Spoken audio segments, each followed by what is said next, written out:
tell me that I'm never. Salam sejahtera Malaysia, tuan-tuan dan puan yang amat dihormati.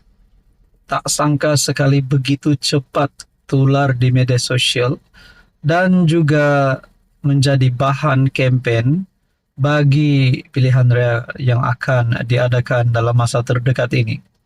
Ini adalah berkaitan dengan ucapan timbalan Perdana Menteri yang juga Presiden UMNO, di mana sebelum ini Zahid Hamidi di dalam ucapan semasa perhimpunan Solidariti Palestin, beliau telah salah melaungkan hidup Palestin, di mana beliau telah melaungkan hidup Israel.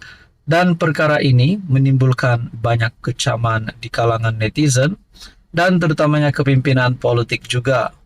Namun saudara-saudara, timbalan Perdana Menteri telah mengemukakan permohonan maaf beliau berkaitan dengan ini.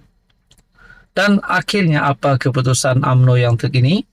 Selepas Zahid Hamidi tersilap melaungkan hidup Israel melalui satu perkongsian menerusi Ahmad Maslan, bahan kempen Zahid tersasul terlalu rendah, kata Ahmad Maslan.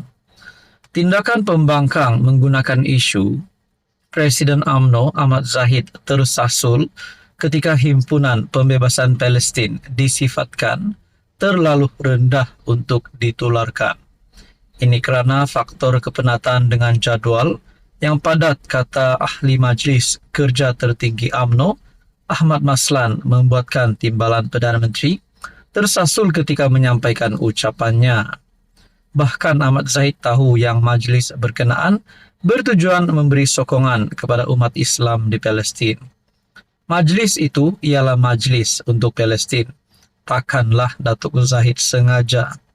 Nah, ada juga persoalan yang timbul selepas Zahid melakukan kesilapan itu. Ada persoalan yang timbul, yaitu adakah selepas ini Zahid akan kekurangan sokongan, akan berisiko dipecat dan dikecam terus. Namun saudara-saudara, itu semua kita akan tahu pada masa yang akan datang. Dia selama-lamanya memberi sokongan kepada Palestin, tapi ditakdirkan tersasul, nak buat macam mana, kata Ahmad Maslan ketika berkempen di PRK Nenggiri, Gua Musang. Pembangkang menggunakan video Ahmad Zahid tersasul sebagai alat kempen bagi PRK Dun Nenggiri. Video tersebut ditularkan melalui platform media sosial WhatsApp, Facebook, dan TikTok. Laman sosial TikTok Pemuda PAS Macang antara yang turut menular video berkenaan dengan caption "Undi Pakoh UMNO BN Vote for Israel". Hati ikhlas tapi membara, Facebook Negeri Sembilan Madani turut mengkritik Ahmad Zahid kerana tersasul dengan menyebut hidup Israel. Tersasul itu biasa sebab kita manusia, tapi kalau dah hidup Israel itu luar tabi'i, tulis pengendali Facebook berkenaan. Ahmad Zahid memohon maaf selepas secara tidak sengaja melaungkan sokongan untuk Israel semasa Himpunan Pembebasan Palestin. Dan berkaitan dengan perkara ini juga, Syabudin Nusin dalam satu tulisan, adakah Zahid Hamidi sengaja melaungkan hidup Israel? Menurut Syabudin, itu adalah persoalannya. Adakah beliau sengaja? Kerana perkara ini telah membawa kepada ucapan-ucapan Anwar ketika perhimpunan itu langsung bukan langsung tapi kurang mendapat perhatian kerana ditenggelami berkaitan dengan isu ataupun berkaitan dengan ucapan daripada Zahid Hamidi yang tersalah melaungkan hidup Israel. Jadi saudara-saudara, berkaitan dengan ini apa komen Anda? Halo semua, salam sejahtera Malaysia, tuan-tuan dan puan yang amat dihormati semua. Apa yang akan berlaku kepada Daim Zainuddin dan juga istri Daim Zainuddin? Saudara-saudara, seperti yang kita semua sedia maklum dan sudah tahu berkaitan dengan isu ini, di mana Daim Zainuddin yang juga bekas Menteri Keuangan, juga sekutu rapat Tun Dr. Mahathir Mohamad, bersama istri Daim Zainuddin iaitu Naimah Khalid yang telah didakwa di mahkamah kerana tidak mematuhi notis. Jadi saudara-saudara, ini adalah juga berkaitan dengan pengisytiharan harta.